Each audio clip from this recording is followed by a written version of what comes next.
Welcome to the Marketing Intern Spotlight. A marketing intern is a listener who's spreading our message authentically. Hear their story, their passion, and their journey.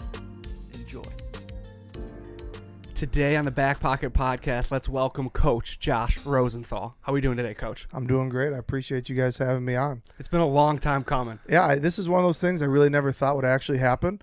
You know, just like a constant teaser. Like, hey, Coach, we'd love to have you on. Awesome. When are you looking to do this? Pause. 3 weeks, 2 months. Mm-hmm. But now it's here.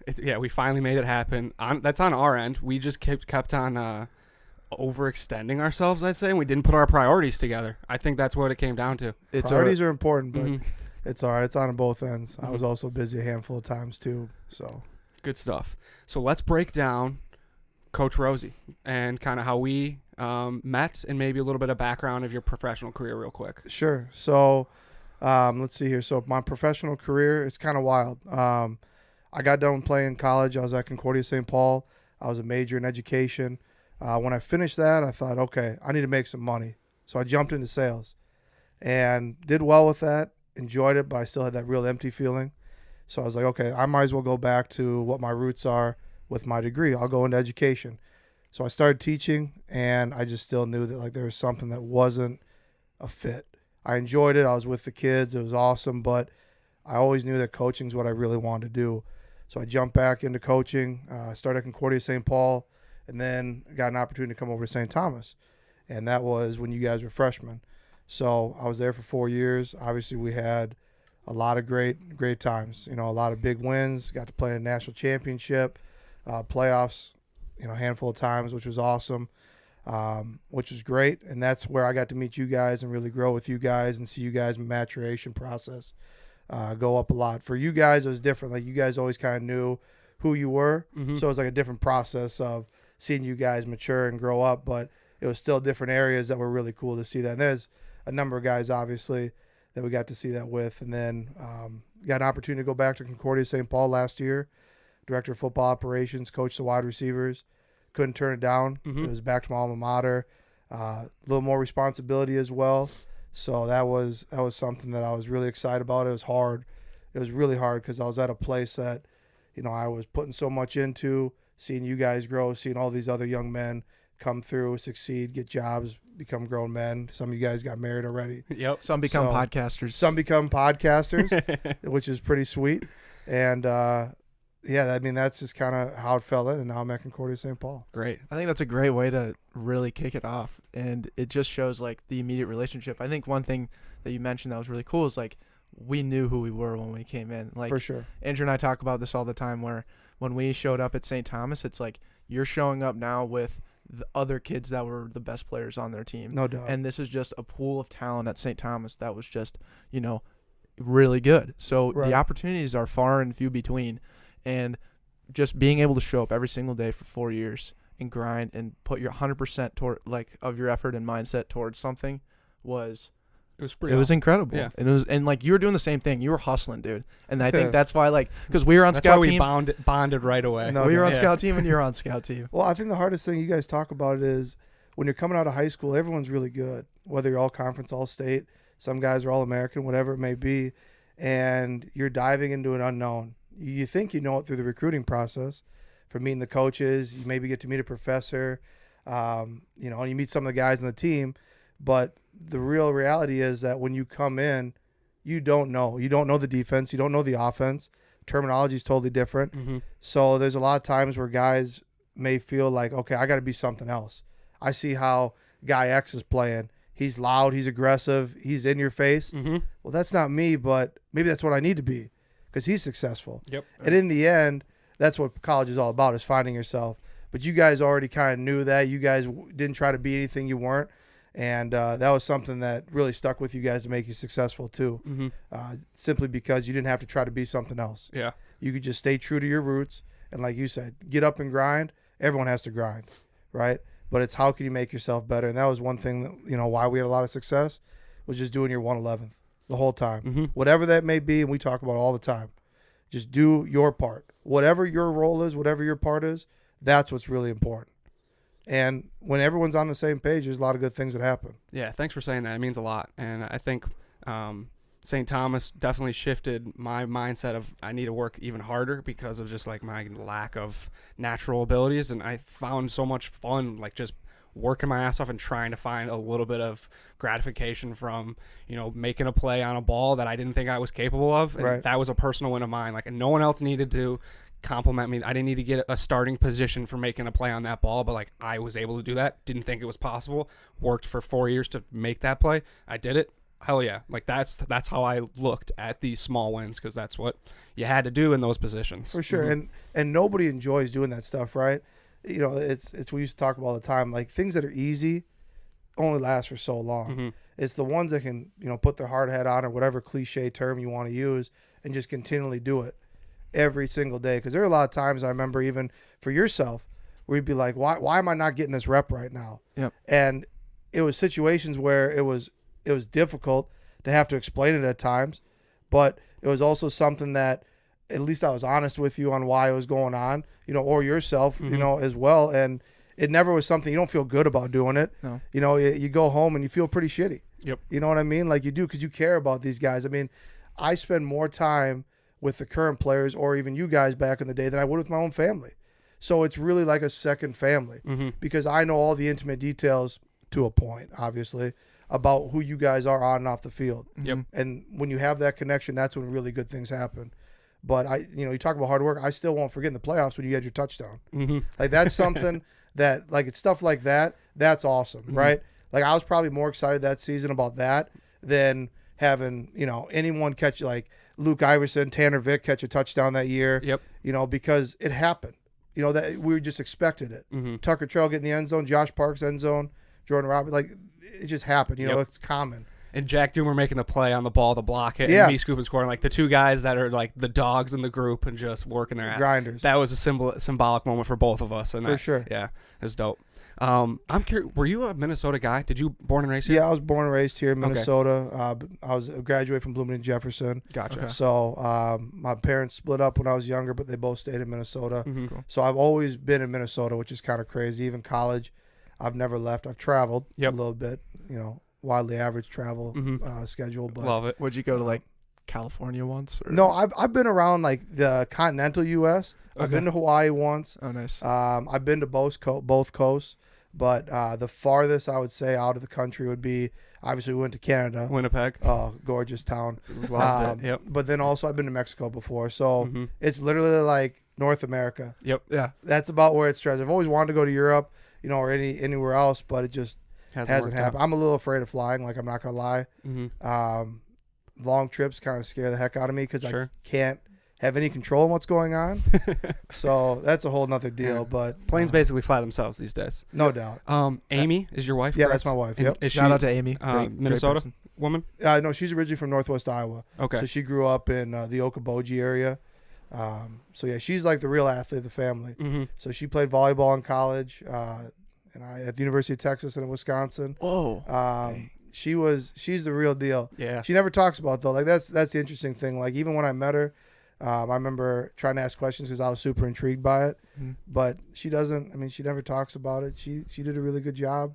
She was a good player. Really good. That's awesome. So now you got a kid too. Yeah, we got a little girl, Perry. She's just a little over 2 years old. She definitely has all of her mom's traits. She's really tall for her age.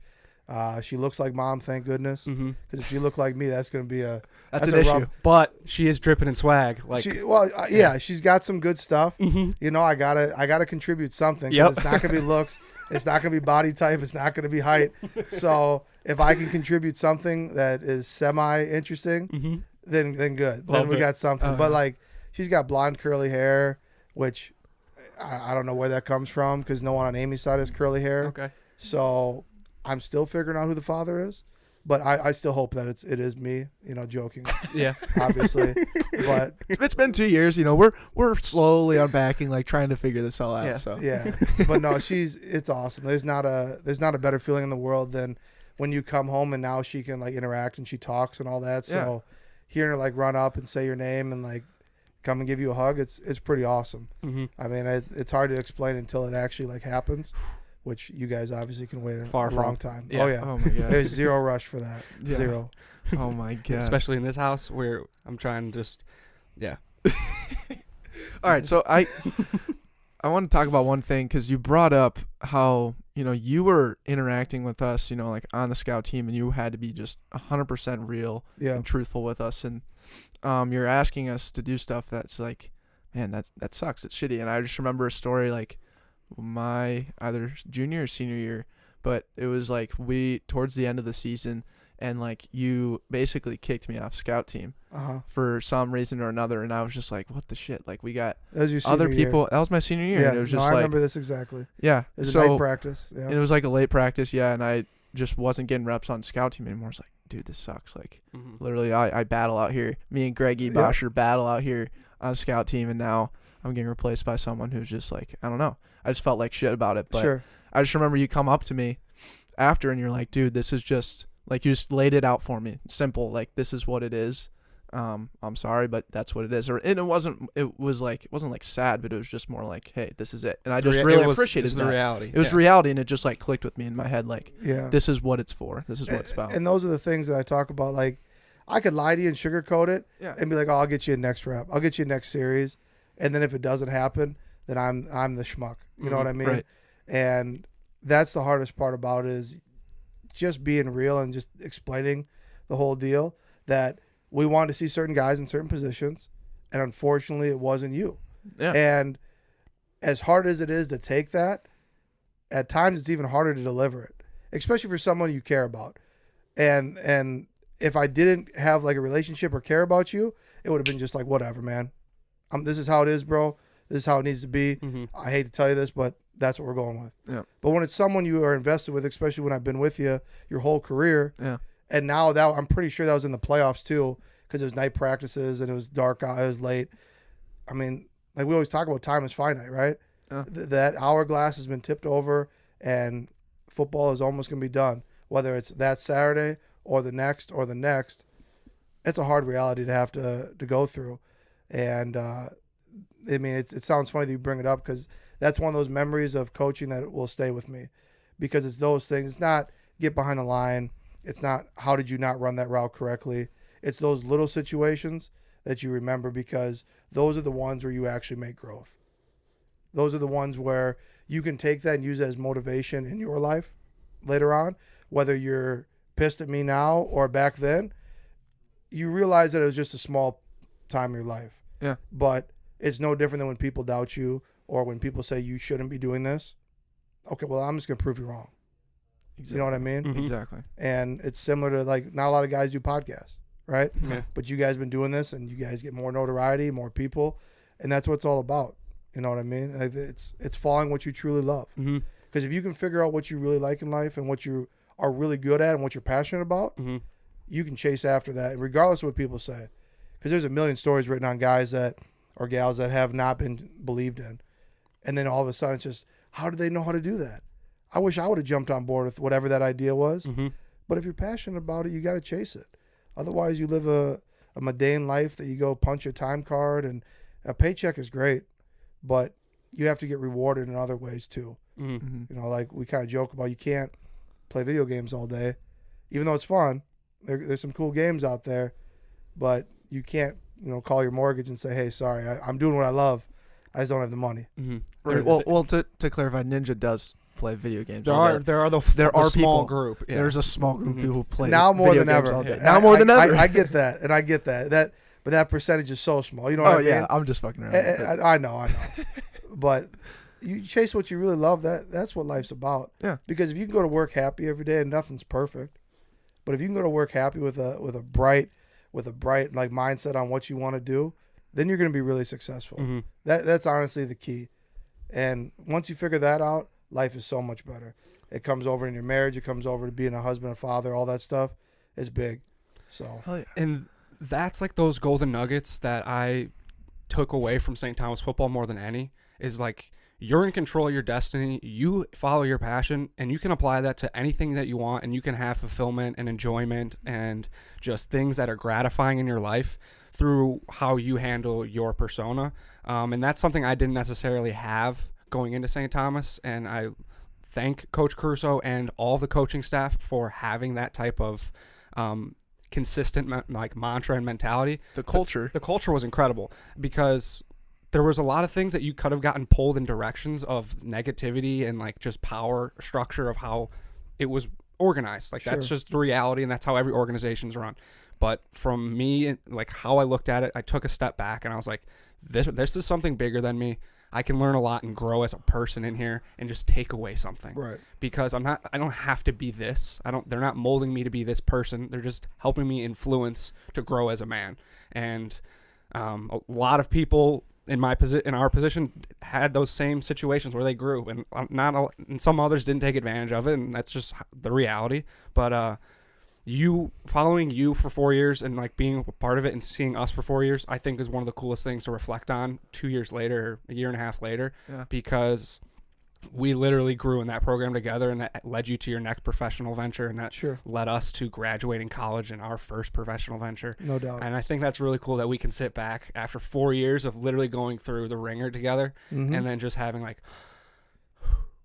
how we doing? No question. And when you say the ringer, it's like every part of college is tough, right? Mm-hmm. Nothing's easy, and especially with what we were all chasing in the football world was the same goal, and that goal is not easy. That goal is difficult.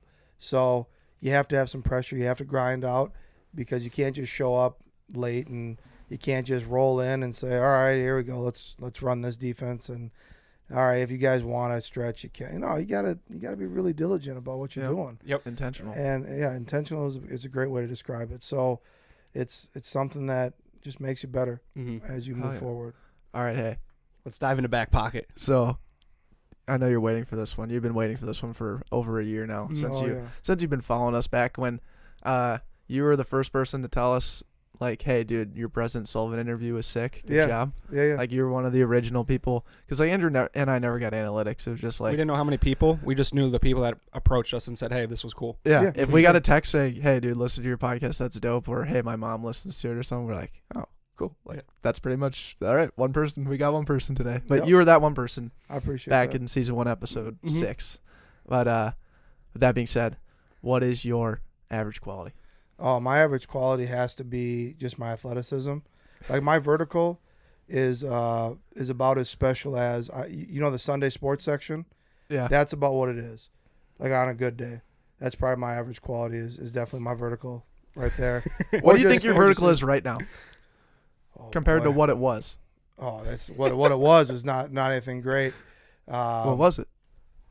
I want to say like 29, maybe. Yeah, like maybe that's probably stretching it. That's pretty good though. Yeah, I mean that's about as high as I can count, so that's where I stop with it. I don't know now. Gosh, if I can't hit 24, I mean, like if I can't get a 2-foot vertical, that's pretty bad. Have you been working those explosion reps like box jumps? No, I've just been working on explosion from the fork to my mouth. That's that's about the main thing I've been doing. I like to say my body is a temple. It's just an oddly shaped temple. Ooh, it's a regular home. It's a regular home. Is that what you consider your body to be? Just a regular home? Yeah. I say like my body is basically like I look like I'm somewhat in shape with my shirt on, and that's pretty much what it is. But my body's just regular home, dude. You do the dishes, you do the chores inside your house. You watch NFL Sunday Ticket on Sundays. No doubt. And everyone comes over and hangs out. But you guys can like tuck your shirt in and it looks solid. Yeah. I tuck it in. It's like taking a bag of mayonnaise and putting like 5 pounds inside of it and just squeezing and twisting it. No, it's rough. It's rough. You look great, man. I mean, round is a shape. Okay. So I'm in shape in some aspects of it. Yeah. But you're it's curvy, dude. That's an interesting way to describe another man. You could do that, though. You could do that. Yeah, I take that back. That'll be the first time that I've ever actually received that as I'm curvy. Yeah. I've never heard that from another man, but I appreciate that. Yeah. I take that to heart. I looked you in the eye and said, yeah, dude, you're curvy. You did. We had that connection. You did that.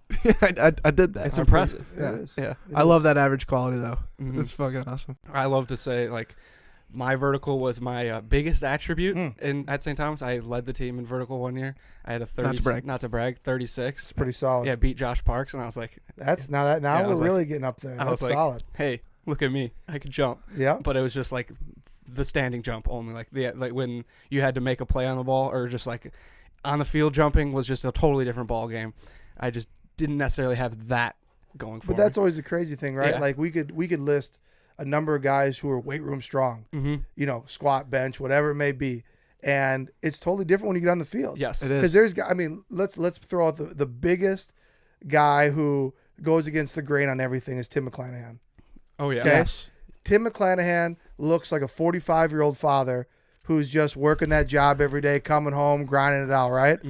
But when Timmy got on the field, oh, he was going to smack you now, and he could go lateral, side to side. He could do everything. He could chase you Smart. down. He was brilliant, right? Really, Brilliant. really intelligent. Yep. But the definition of like a dad bod. He- Never. Oh, The barrel. yeah, tough body right there. But the kid went against everything that you would think, right? Yep. Yeah. And that's one that always stuck out to me because I still remember when I came and I was like, who is this guy? And this guy's getting first team reps. What's going on with this? Right. And everyone's like, no, you gotta just let it happen. Let it happen. And I remember he popped, oh gosh, who was it? It wasn't Joe Janney because Joe wasn't there yet. It might have been Jack Kaiser because Jack was still young at that time. And I was like, whoa, okay, I see it now. And then, you know, obviously in 2015, he destroyed a lot of people. So He crushed it. yeah, he wasn't very kind on the football field. No, he was not. So Inside linebacker for the University of St. Thomas, number Tim 9. McClanahan, Yeah. number 9, just for the people who maybe don't know this person. Yeah. I would consider him the captain of the defense for sure. Our Yes. sophomore year. And that was the year we went to the national title, Yep. which was incredible. Mhm. that was But I fun think year. I think Tim McClanahan is a great example of triple down on what you're good at. Oh no, Tim question. wasn't trying to be the Steve Harrell, the Steve-O in the weight room. He No. wasn't trying to aspire to be that body. He was studying the playbook and film and knowing everything about that opposing team right. to put himself in the right position to make the best play. Oh, no question. Not the guys, you know, like you guys or Steve or Jesse or Ace or any of Everyone's those got guys their didn't everyone's study got it, their own Mhm. thing. but he had to have a little more, Right. right? Right. He had to have a little more. Now he That had was a his lot of edge. good ability. Yep. He had a lot of great ability, but he had to have that extra piece to him, simply because he didn't have some of those other attributes. Yeah. And now you talk about swag with Tim. That's rough now. That's No swag. no Coach Rosie swag meter, what's he at on a scale of 1 to 10? about -3. Minus. Damn. Who would you put on the pedestal of swag at St. Thomas? Who like didn't overdo it, had the fine line of like, oh, this guy just looks like a player. It looks like a dude like on the field. And was a dude. That like when they like their swag attire, like with the sleeve, armband, wristband, they didn't overdo it. Oh, just like the prototypical. Yeah. Guys that definitely did were, Jesse Ado always looked like a dude. Yep. Tom LaVenture always looked like a dude. Yeah. He's huge. Tom LaVenture. Biggest biceps in St. Thomas Biggest history. arms in the world. Yeah, Tom always looked like a dude. I mean, Sutton, Yep. you know, always looked that part. That I mean, man's huge. Will Hilbert, when his teeth were in, looked like a dude. Yep. You know, but teeth out, I don't know. Mm. Not as A much. scary dude. Yeah, a more like a concern. hockey guy that got kicked off the ice. Yep. You know, never allowed to play again. Where did you kind of find your passion of like, because you always had like top of line sneakers. You're dressed. You have your. Would you say Jordan is the brand that you Yeah. appreciate the most, or is there another one that I'm missing? No, as I get older, there's a lot of different things. Like I always liked Jordan Brand when I was younger, basically because I could never touch the rim or the net, even if the hoop was lowered at like 8-9 feet. Yep. So that was kind of a big deal. But I just always enjoyed the shoes. I don't know what it was, caught my attention, and I started collecting when I was in 8th grade, and I got a couple pairs, and that just grew and grew and grew and grew, and now it's slowed down a lot since we had our little girl. Sure. But- Buy for her now. Yeah, because now she's it's- swagged out. Yeah, now it's for her. Mm-hmm. But like I've got way too many. I've got like over 200 pairs. It's bad. Are you gonna start like selling them? You know, Flip I game? probably need to, just simply because I don't have an opportunity to wear them. Yeah. And I'm too scared to wear some of them. Like there's some that I still have never worn. Like there's probably 50 pairs I've never worn. Never worn. Never worn. They're just in the box. In a box. In a box. 50? Yeah, 50 easily, pairs. easily, without a question. You're Without, kidding. No, without a question. I'm too scared. I'm too scared to wear them because of the value that they have, or like what they mean. Like when I got them. So, like there's a pair of they're the 16 model. They're the black and red, the Bread 16s. Mm-hmm. And that was my senior year of high school. And I bought those. I bought 2 pair, one to wear and one to hold on to. And I still have the original ones that I've never worn. And I need to, because it's a shoe. You know what I mean? Mm-hmm. Like there's a couple pairs that I have that I was searching and searching and searching for, and I finally got them. And I'm too scared because of what they're worth. It's so lame. It's so lame. No, it's awesome. That's really cool. There's a small pocket of guys who are sneakerheads, right? Mm-hmm. If you walk into work on Monday and you ask someone what a Tokyo 5 is, they're going to be like, I'm sorry, what? And no response. I go to Fast and Furious. That's what my head right. thinks. Yeah. Someone's going to think like, okay, you're talking about something else. Mm-hmm. But to a sneakerhead, that's like a big time shoe. Mm-hmm. But that's my point. Like nobody knows what it is unless you're in that niche. Yep. So that's the lame part about it.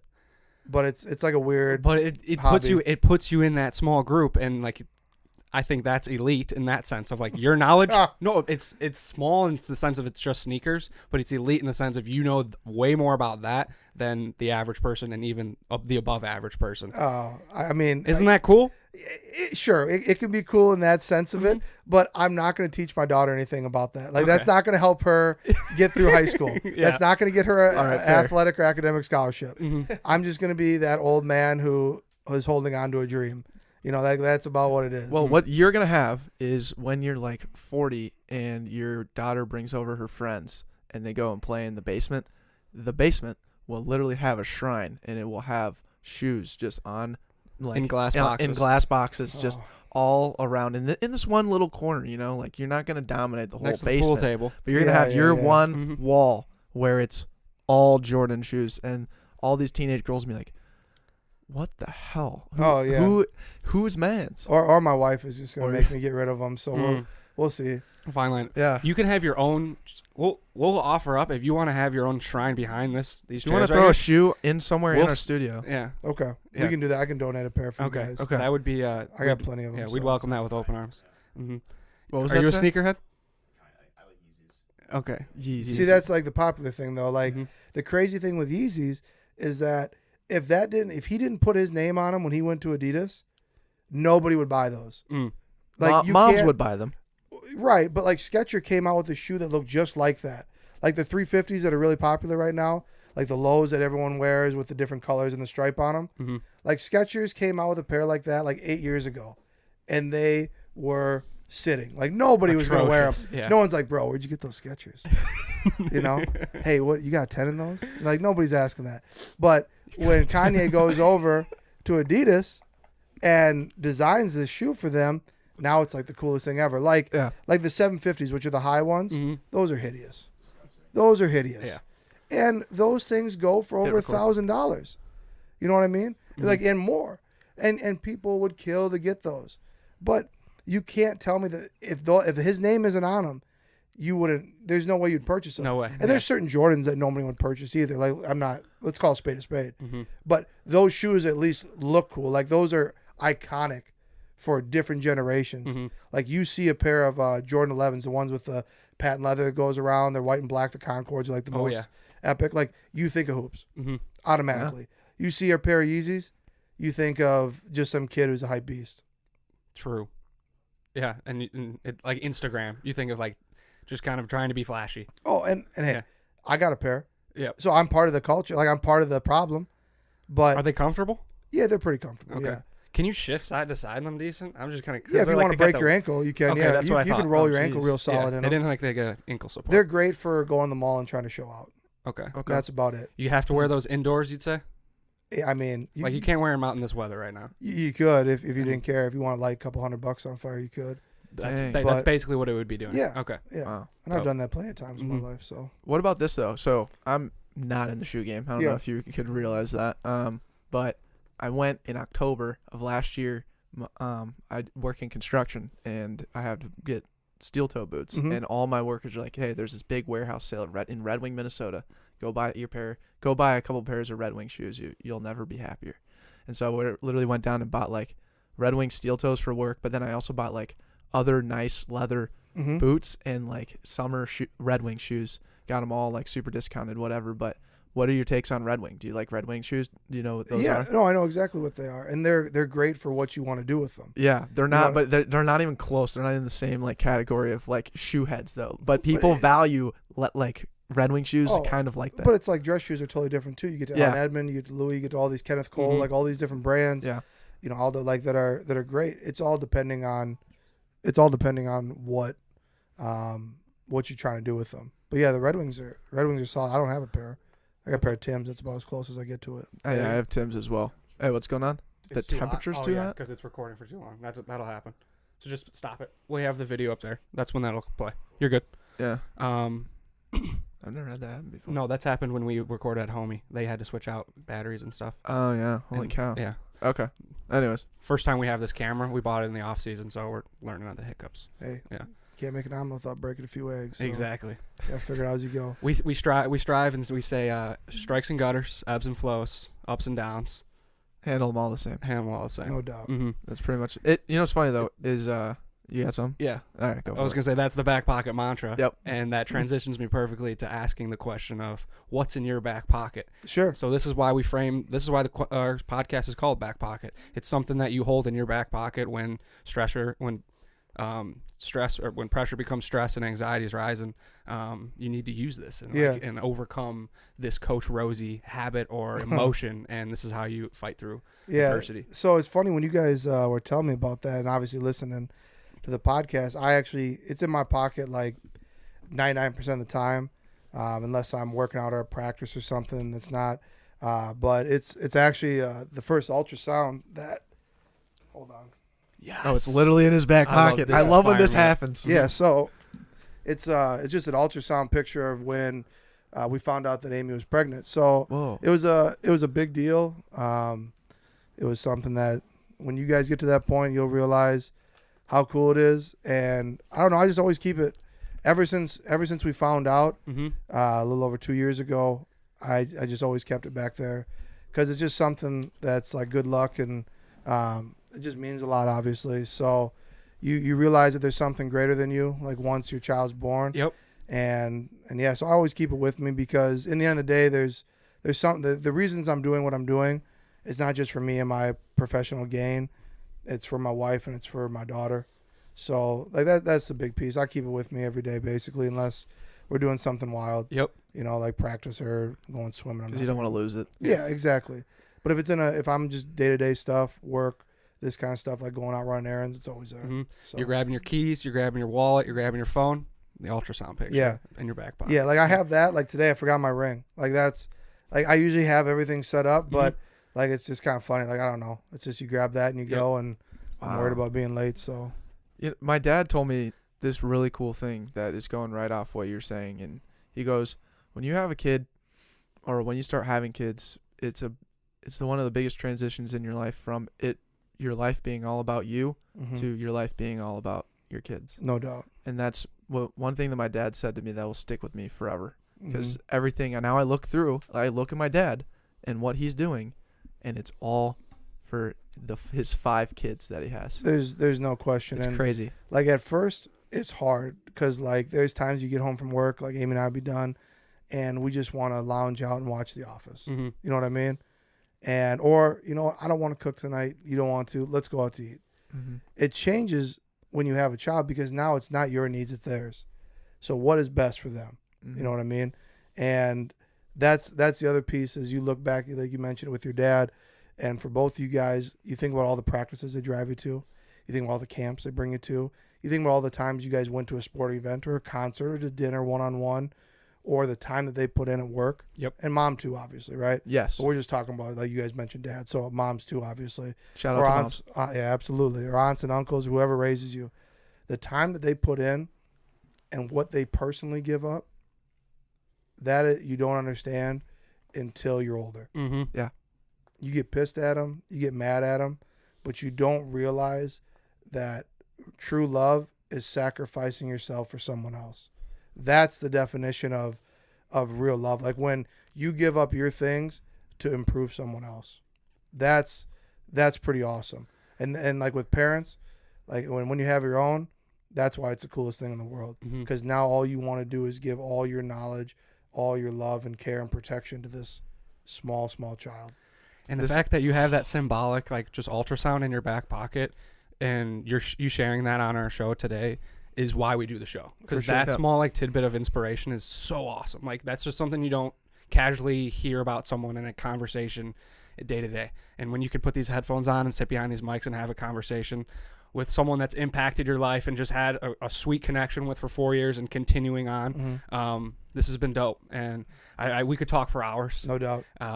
But How long has it been right now, Sam? I think it's been roughly, what's it say on there, 36 minutes. 36? Yep. Yeah, so we always Keep it in between 30 and 40 minutes. Yeah. Mm-hmm. But, dude, I think what you're saying is just like, it impacts us so much because it's just someone's story. Like Andrew and I were asking, like, hey, why do we do this?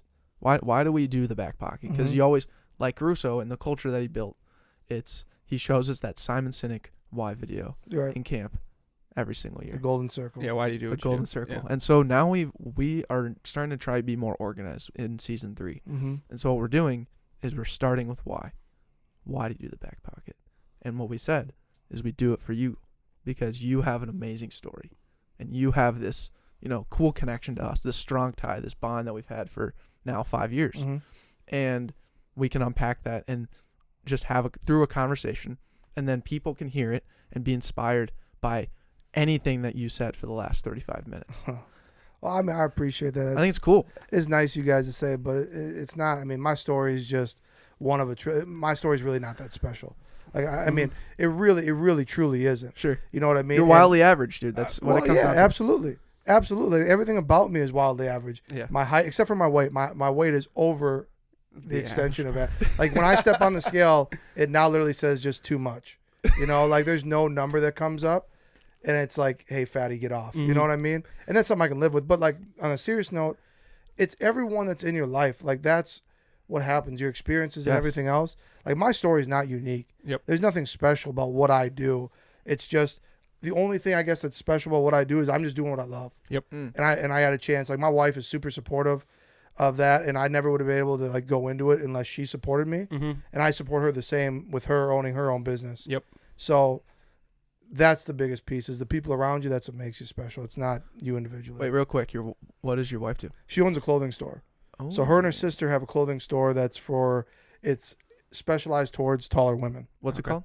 Molly Tolly. Molly Tolly. Yep. Can you find that on Instagram? Oh yeah, they're on Instagram. At Molly Tolly? Yeah, I want to say they have like close to 40,000 followers on Instagram. Okay. Oh. And So- Sounds like a potential guest on the Backpocket. Oh, she would definitely do it. okay. So you guys would have fun with that. Okay. Love So it. her and her Real sister quick. own it. Yep. Andrew and I are starting to do this for season 3. All right.